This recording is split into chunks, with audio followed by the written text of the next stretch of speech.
Okay.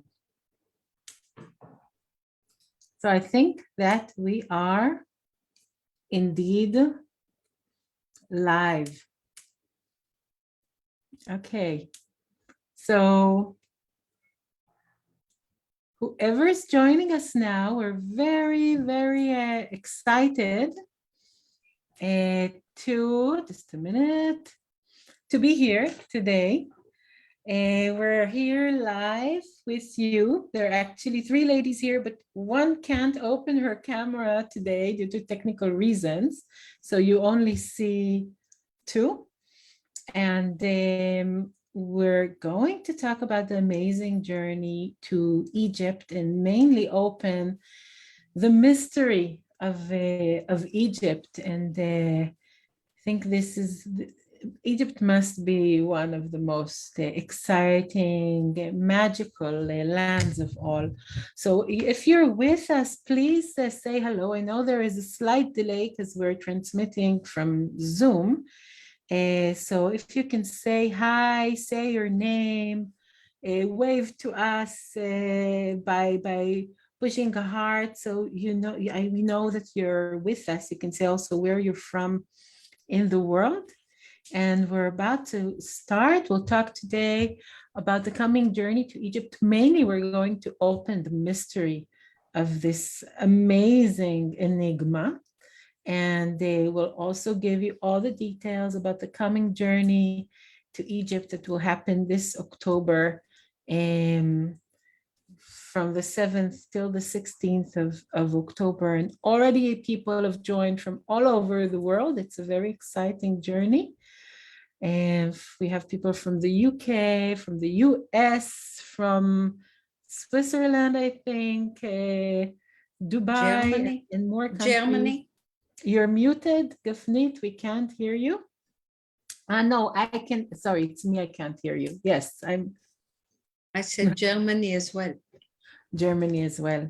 So yes, so we're absolutely excited. So maybe we'll also introduce ourselves. I'm Carly. So absolutely excited. So maybe okay. I hear myself just a minute on the Facebook. So just need to mute here because we're hearing double. Okay, and we have a wonderful slideshow. So I'm Connie, and I'm also representing Mythra journeys, spiritual journeys all around the world. Also, people know me as an astrologer, and I'll be guiding this journey together with Gafnit and Mimo, who are here with me. So Gafnit, you want to say a few words?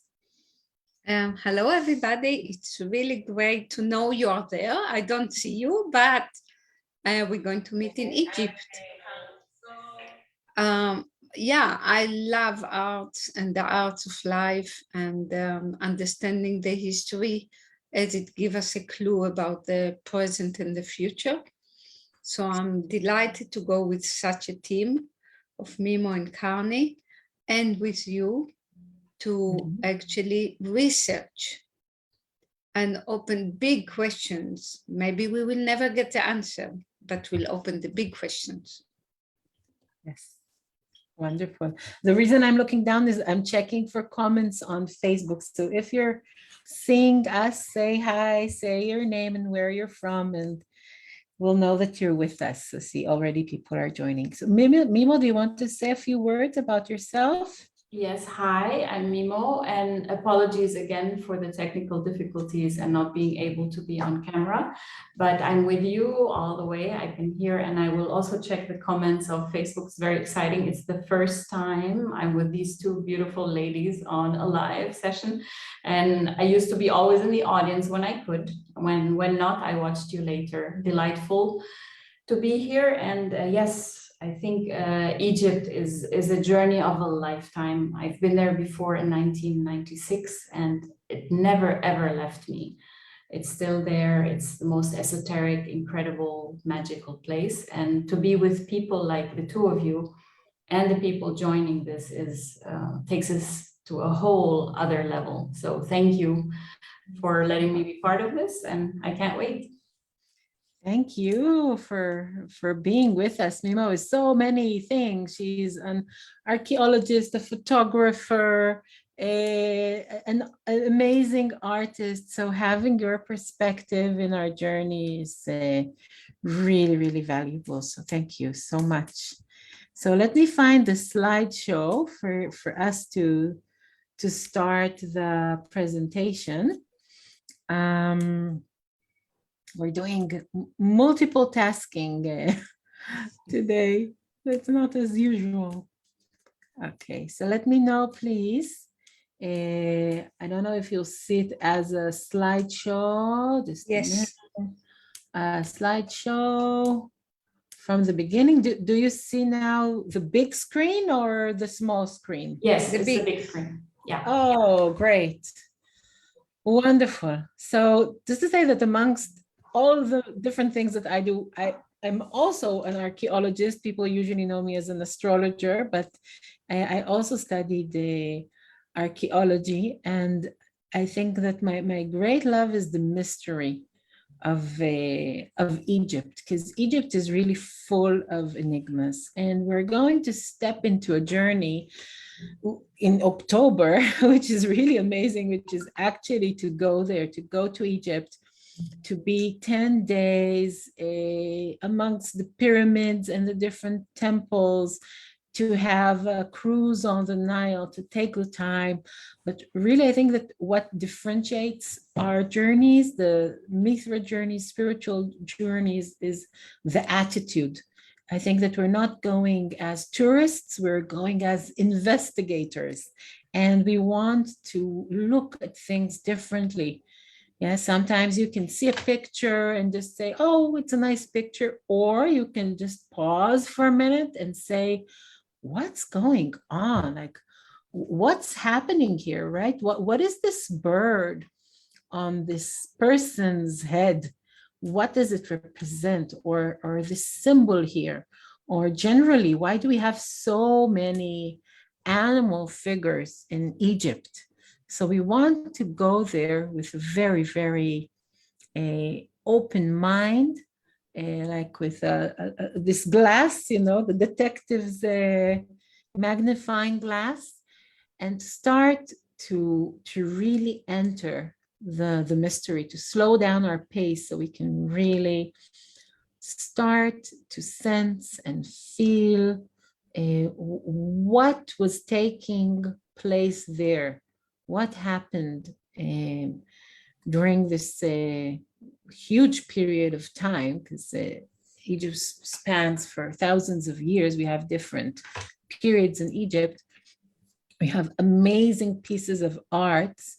We need to remember that during this time, there were almost no other big cultures around, and we're talking about a magnificent empire with amazing pieces of arts, with architecture that till today people cannot imitate.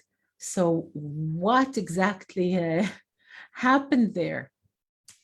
Mima, do you want to add something about this opening slide and what we're seeing here?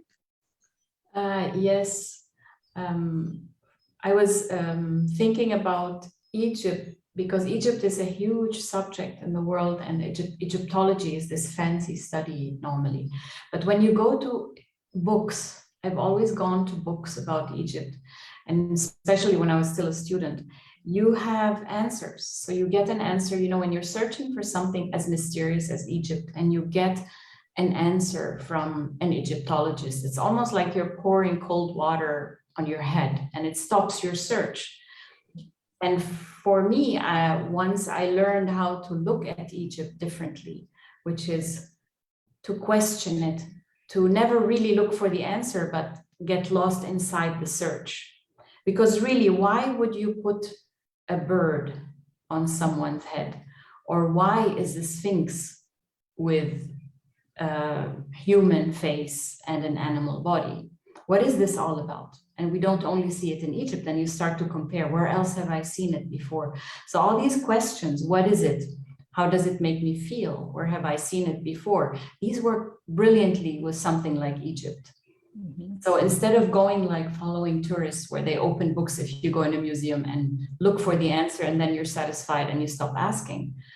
With Mhm. Egypt, you never stop asking. Yes.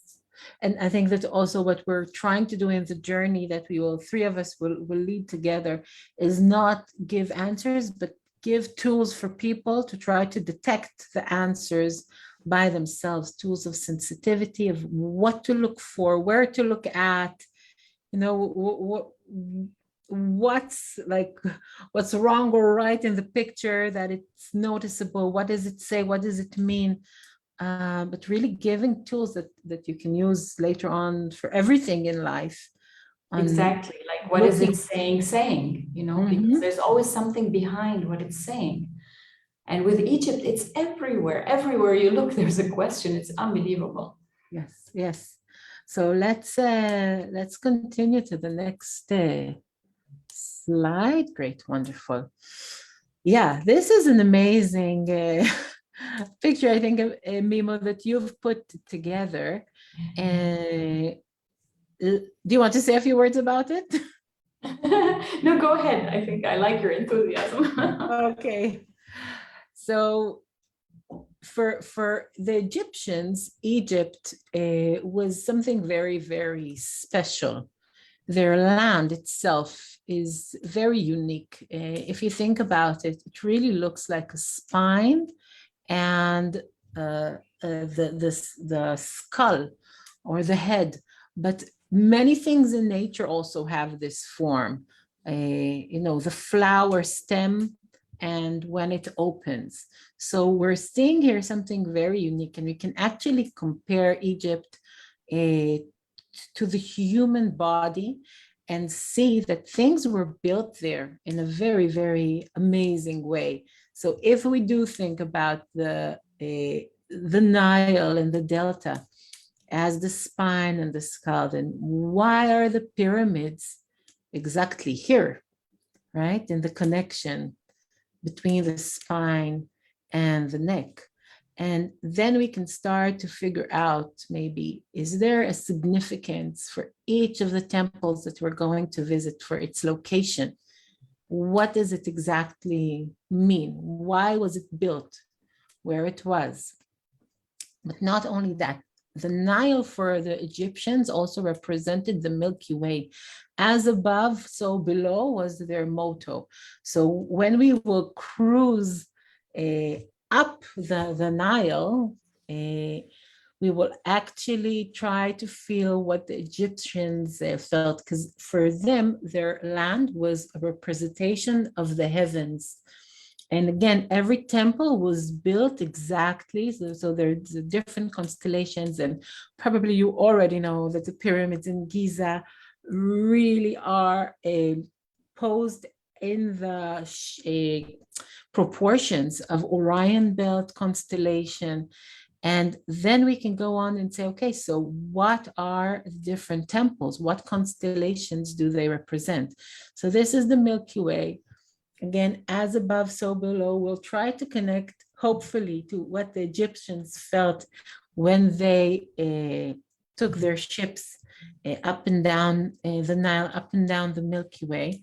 And this is an amazing picture of Geb and Nut, the god of earth and the god of night, which is actually, we can see it, yes, the Milky Way surrounding earth. And when we start, you know, we can see maybe in a temple a very small picture and walk by it, not even think about what it means, about the symbology of it, but we want to take it and ask questions and make it three-dimensional, and then try to go through this cruise in the Nile, trying to feel maybe what they felt when they did that.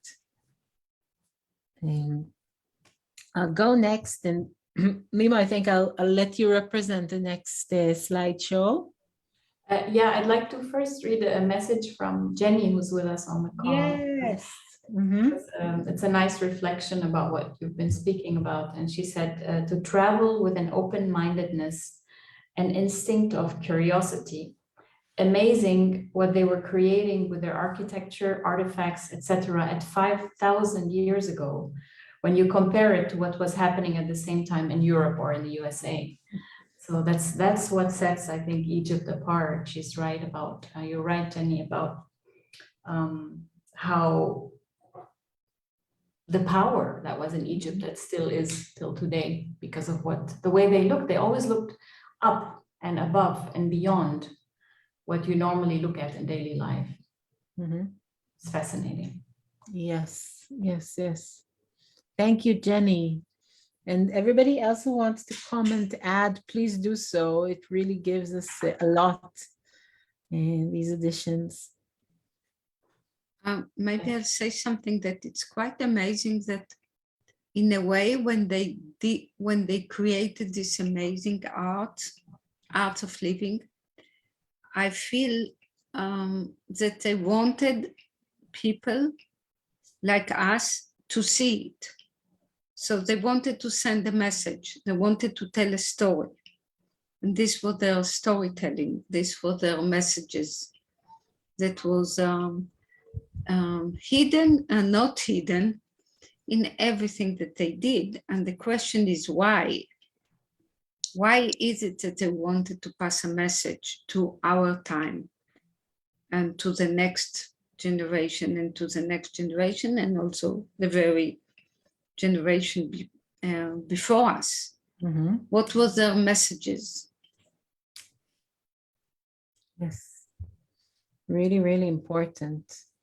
I'm stopping the sharing from time to time because when we share, they don't see us, and I think it's nice that the people see our faces when we're talking.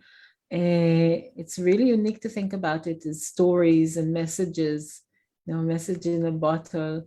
And I'm wondering, because it's amazing, the preservation of things from Egypt is really unique. And they worked hard on preservation as well. Yes, all the mummies, and they really worked very hard to send this message forward in time as far as possible. And I'm wondering, what of this message do we need to get now? I'm wondering, maybe parts of it, like a capsule, maybe they send us messages, and each person who looked at Egypt during the times found different nutrition, different understandings, different insights. I'm wondering, what is relevant from Egypt to today? And this is also something that we'll work on during our journey. Definitely wanted to add something. Yes, it's a kind of question. What is it that we want if we project 5,000 years from now? Whoa. Do we have anything that we want to project, and how do we do it? So what are the gems, the diamonds that we want to project? And I think it's a matter of really having life is meaningful, life that is of account, life that is have a purposeful, so we can actually send ourselves. And whilst doing it, I looked at the hand, and it looked like the delta. Ah, right. Yes. So another. Yes. And also in the middle of the name Egypt, there is a Y, which actually look like the delta and the Nile. Why? Maybe, yes, maybe things want to pour in. Keep pouring. Or go out of it. So amazing. Yeah, and about this sending a message to the future, I think it's a need in us humans, because there's this practice that people do these days. Children in schools, they do like a time capsule. They have a box where they put messages in that they want to be read many years later, and it's almost like this need for us to communicate past our lifetime, which is so evident in Egypt, that everything they thought about was the afterlife. Yes. Because if you live and then you're gone and it's over, it's almost unspeakable in Egypt, because it's all about what comes later. Yes. And it's also it's so important. And also it adds to the idea when we see a piece of art, yes, it's not random. It's not that someone, had the idea to create something. Everything is meaningful. Everything is for duration. Everything is in order for it to last. Everything holds a message. There is nothing random. Everything, including, every symbol, every color, every gemstone, everything. So I mean, something as obvious as mummification, right? What is that all about? yeah, yes. So let's see if we see here. I'm not sure that we're in the slideshow, but never mind. We are. Mimo. No, I said we are in the slideshow. You're asking about the screen or about the invite? Yeah, the screen, this picture. Yeah. Yeah, the fingers, it's strange. That's one of the bizarre things that jump at you in Egypt, is that the fingers are in the same, all have the same length.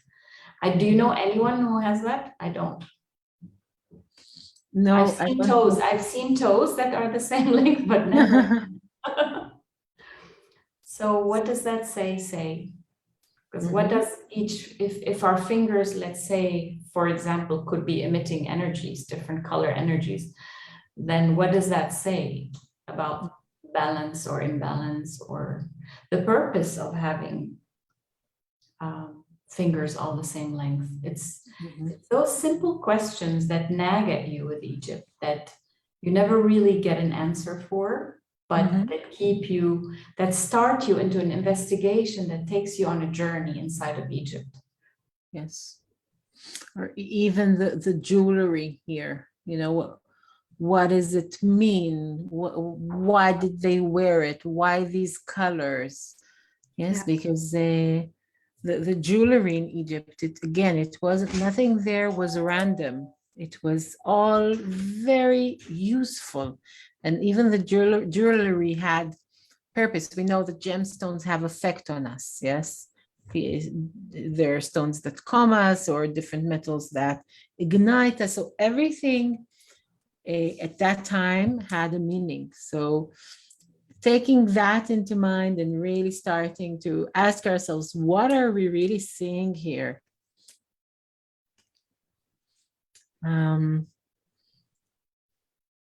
So what are we seeing here? Just to say that yesterday I did a chart to a lady, and she had this Isis symbol, or the god, the necklace, Horus with the wings, as a piece of jewelry.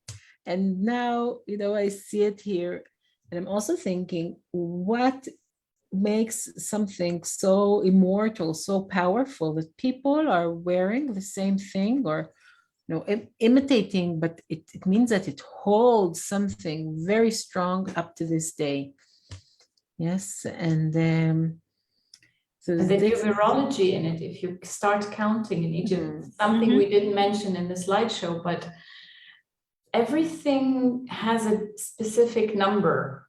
So if you stand in front of a hieroglyph wall in Egypt and just count things, that's another, it's almost they're like gates towards the secrets of Egypt. One of them is definitely numerology and color. Yeah. And you see those a lot in the jewelry. Look at the headband on the lady. This is the wife of a scribe. And how many numbers of bands around her neck. It's all of these are pieces of the puzzle, you could say. It's also quite amazing that some of the picture, really we can see that it's very ancient. Some of them, they can actually be up to date, like this picture. It's like so up to date. It can be, now we can walk tomorrow in the street somewhere in the world and see the same kind of immortal sensation it's got. And look at the symbol from behind, the language, the emojis of that time. What does it say? I mean, the images we use this time and then. Mm-hmm.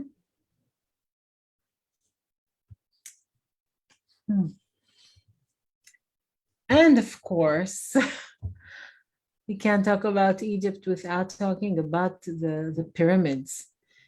So we're going to spend 2 days in Egypt in our journey, or 2.5 days. We're going to arrive the first You said day 2 days in Egypt, but we are more than in, that. in Cairo. No, we'll be full 10 days in Egypt. Out of them, 2.5 days in Cairo, visiting the pyramids. Yeah, this is a great wonder. I'm wondering, are there pictures here that you took, Mimo? Yes, the step pyramid on top and the two below, they were taken during that trip that Jenny organized, who's with us today. Jenny organized in 1996. And the pyramids were below. That was something, a feeling that never goes away, standing in front of them at sunrise. Yeah, it's a combination of the mystery, the sand, and they're actually so massive when you're standing in front of them. It's hard to tell from photographs. When you stand there, you are in awe of not only the mystery of them, what they might be, but also the size. And at that time, we were able to go inside the pyramid. So that photo on the left, I have one similar, but I couldn't find it. But we walked as well on that makeshift kind of stair that takes you up through the shaft and the pyramid, which strangely enough is so smoothly cut for such massive, many-ton stones. So mystery upon mystery, but that brings us to the question of what is a pyramid? Yes. What is the pyramid? What were they built for? When were they built? How? How? I mean, it's a heavy stone. It's not like, the liver that put today, the 24th floor or the 120. It's something completely different. What was the technology? Yeah. The exactness of the design, the formulas, they were constructed on the alignment that matches constellations. It's so much that defies the idea that's put to you by Egyptologists that slaves built them. Just doesn't make sense. Yes. Yes. And also the fact that they're aligned exactly as Orion's belt. Exactly. Yeah, it's just one huge pyramid, a huge riddle and mystery, a huge pyramid as well. And also it's the last standing world wonder out of the seven marvels of the world. So this is so unique as well, just to think about it. And again, it was created when no culture was even close to something like that. And today people can't do this precise architecture of starting a pyramid and ending, with the exact degree and, at the top. It's really, obviously, there is a lot to open up about the pyramids. There's a note from Jenny about the that today there's a technology for laser cut stones, but how did they achieve such exactness at that time? Yeah. Unbelievable. Great question. So we'll be there and we'll ask these questions, and we'll ask the stones to give us some clues, some answers and clues. And we have a private entry to the pyramid, right? Yes. So this is definitely, obviously it's going to be one of the highlights of the journey. And also our hotel is really close to the pyramid. So, we will be, even if we're not on the a place will be right next to it, seeing them and feeling them and sensing them. What are we seeing here, Mimo? The solar boat. This was from 5,500 BC, I think. Wow. Solar boat of Khufu. And maybe Jenny has something to say about that, because I remember the group back then was all about the solar boats, but they have their own museum next to the pyramids. And yeah, it has a lot to do with, I believe, like the references of traveling in the afterlife with the sun, and that's why solar, that the sun traveled in them and that they traveled towards the sun. But it's again another one of those mysteries. Why did they construct these huge boats, and why did they bring the wood all the way from the cedars of Lebanon, which was at that time considered a holy forest. It's where the Epic of Gilgamesh took place. So there's so much to research where that's concerned, with the connection of the Lebanese forest and the Holy Land, all of the Holy Land with Egypt. What is the connection there? But this is much older than that, the whole concept of the solar boat. So maybe some of the people listening have ideas. Or yes, ideas, questions, so you can, even just say hello and your name and your questions. And even if you're seeing this video after we're done tomorrow, then feel free to add your questions or insights, and we'll take a look at them later. So we'll go. We'll take a few more slides, and then we'll say a few words about the coming journey. So this is one of the other amazing mysteries, and we're talking about the Ankh, which we can see in many pictures, hieroglyphs, but we never ever found an actual one in all the digs.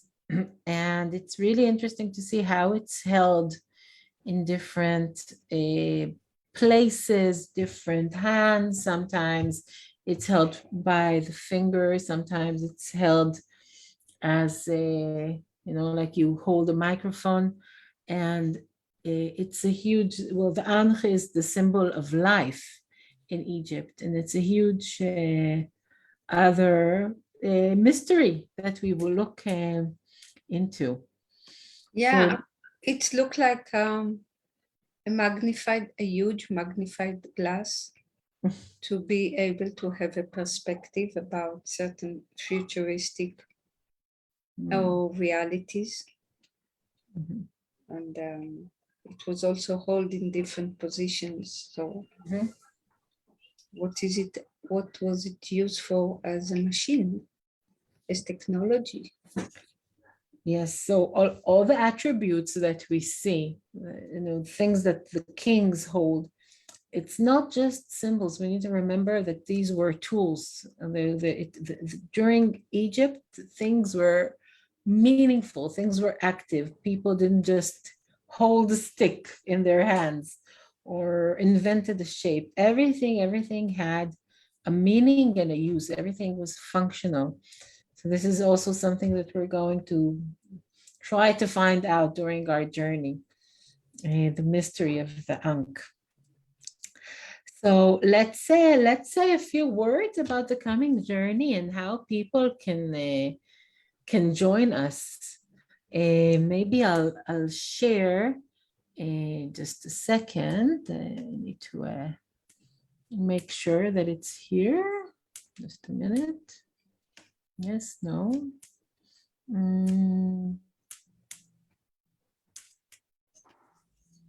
Okay.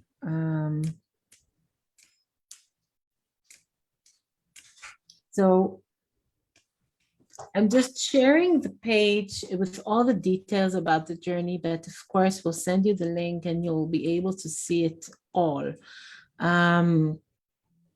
So it's a 10 days journey. It's a very, though it's full board, good hotels, a beautiful cruise, really everything around to make us feel very comfortable and easy with doing the work of stepping into the enigma of Egypt. And we're definitely going to see everything that needs to be seen in Egypt, but we're going to do it hopefully in a different way, not a usual touristic way, not just to be at a place, take a picture and go on, although pictures are definitely a part of the experience that we're going to have with Mimo with us. We'll say a few words, maybe Mimo, you'll open it soon. But the idea is really to work through questions, workshops, meditations, tools of detection, to really get information from the stones themselves, from the pictures, from the colors, so we can really open this big book of riddles called Egypt. And we have a very, very full schedule. Maybe, Mimo, do you want to say a few words about how arts and photography is going to work with, add to this journey? Yes. Well, I'm a photographer for now almost 30 years. And for me, photography has been part of my detection journey, because when you're looking through a narrow, let's say, field of view, such as a lens, or even your phone, whatever you have to capture, it concentrates your senses and your visions, and you kind of isolate the subject inside a frame. I don't know, you can practice that, for example, if you have like a cardboard frame and you hold it up and you look through it at things, then you see completely differently than if you were looking with your whole field of vision. So when you use something like photography, or even if you have pencil and paper and colors that you want to draw, you suddenly you tune into what you're looking at. So you get on its frequency, and you're separated from the tourist who's completely overwhelmed by all the impressions hitting you from everywhere or bumping into other tourists. And you're instead focusing on what is calling you. Let's say a hieroglyph call at you, or a statue in a temple. Then even when you hold your camera and you're looking at it through the lens and photographing it from different angles and trying to get the right representation of what you're looking at, you're tuning to its frequency. That's what I've been finding with this journey into photography. It connects me to everything I see. And then later, when you look at that photo or at that drawing that you created, it's like immediately a tuning fork that brings you right back to that moment when you were standing in front of it.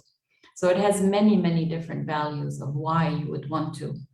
And I'm not talking about taking a selfie with Hatshepsut. I'm talking about really looking outward, not at it yourself, but really nothing wrong with taking photo to remember yourself where you were. But I'm talking about really photographing the essence of something.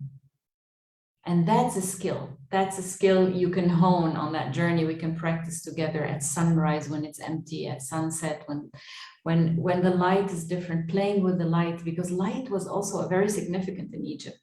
The sun, how the light translated into their lives. So I can talk about this forever, but I love the idea of using a tool like that to detect and learn about a place. And it's another tool that people can take for life. It's really, really amazing. I know, Mimo, that people learned from you photography and fell in love with photography and use it. So it's an amazing addition. And of course, both of us have archaeology in our stock as well. Yes. Just to give some facts, and we'll also have a professional Egyptian tour guide with us. So of course, we'll have all the needed explanations. We're going to have also meditations, workshops about the wisdom of Egypt and how it can apply to our lives today. And we're going to have tools of how to really get the answers from the place itself.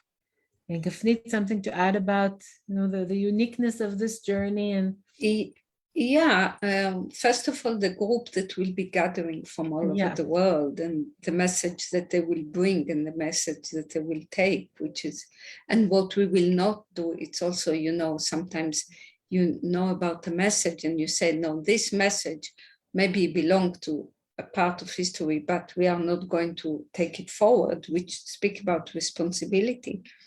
And I think part of what we will be connected is to nature, because there is a human amazing art, but there is also the micro and the macro, as we saw, the Milky Way and the Nile and the spine. These are all part of the natural design. So how can we connect to the natural design? And just a funny story which speak about, that cities, if you look at cities from above and you look at a group of sheep and goats, they look the same. It's like central happening, and then there is some of them that are all over the fields and the valley and the little hills.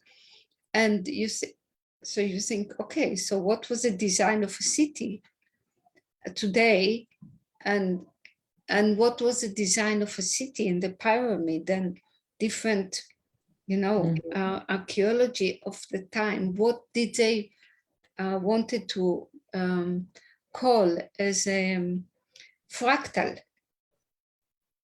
The fractal, like we saw this and we saw the delta, and it's a fractal, and the Milky Way, and the flower, and the flower, and the spine. So, what is this fractal that we can actually search into and in a way float with it? So, yeah. Oh. I am looking forward to this journey with the two of you and with the group that we already, have, because we need to say that the group is actually already half full. So we're really inviting, those who feel the calling of going to this very, very unique experience. And we really believe that everybody who joins really adds to the experience, which is also something different than a tour. We're giving the information, you're sitting on the deck of the cruise ship and sipping, I don't know, Egyptian pina colada. But this is not the idea. The idea is that we're all in it together, creating the experience together, and everyone who joins is definitely part of this research and journey together. So just go over very quickly, because you can definitely see everything. I'll send the links and you can definitely take a look and look at everything. So we're landing in Egypt. We're having in Cairo a whole day with the pyramids, and then we're flying actually to Luxor. We're going to have an amazing experience of a hot air balloon over the Valley of the Kings, and of course visiting all the very special places in Luxor, including the Dendera Temple, which is very unique for me as an archaeologist and astrologer. The combination of seeing all the symbols of the 12 signs and the celestial bodies and the map of the skies with all its planets created so long ago. For me, it's like, amazing. And of course, then we'll start our cruise up the Nile. South is up, so we need to remember that. And seeing Tutankhamun's tomb and his sarcophags and everything, and Hatshepsut, and we're going to visit in different temples. So it's going to be a cruise down the Nile, where every day we're going to see some amazing temple detected from different periods, and visit and see the arts in it, detect to the reason, to the gods that the temple is dedicated to. We're going to Abu Simbel eventually, which is the most south or highest place. And then we're going back to Cairo, and we love to say that we're not going back home, but we're going forward home. So this is really the schedule in short, but you can definitely you can see it and take the time and read all the details. Now, it's not a usual journey because we're also adding 4 or 5, as it is written here. I need to change it actually, because it will be 4 and longer, and it will start in September. So this is a bit, we need to change that here. But the idea is that we're having preparation work before the journey, because when we'll be in Egypt, it's so overwhelming. And of course, we can't give, all the information, because then you'll be just hearing a million things each day, not having the time to experience things. So we're going to have 4 preparation Zoom meetings, which you will be able to join. And by the way, also people who can't join the journey but want to join the preparation calls, this is also something which is possible. And registration, so we, as you see, the early registration is already past its date, but after this introductory evening, we're reopening the early registration with a special price till June 26th. So if you see this video and you know that you want to join, you can still register for the early birds price till June 26th. And as we said, we are half full, so we have about 10 places available for the journey, and you'll be able, of course, to read everything and contact us for everything that is needed. Did I miss anything? Yeah, we miss the people that we already have a beautiful group, and we really hope to see more interesting people join this unique experience. Yes, we have people that some of them we actually know from different workshops that we gave around the world, which is very, very exciting, and some new people also. Yeah. Great. So maybe there is some questions. Anybody send any question in the Facebook Live at the moment? No, there were only a few comments from Jenny, but no questions. Great. Wonderful. So I think that we'll say good night. Thank you for those who joined us. Thank you for those who are seeing it tomorrow in the future. Yes. And if there are any questions or comments, please feel free, write them, and we'll take a look later on and answer you. And if you can, of course, communicate with us. Yeah. Milo, any final words? No, thank you so much. Thank you. It's my first time with you, and hopefully not the last. And we have plans for the future. Yeah. Yeah, definitely. Yeah, it feels like mysteries await us. So an adventure. Yes, wonderful. So goodbye, everybody, and we'll see you soon in Egypt. Yes, take care. Bye. Bye. Bye.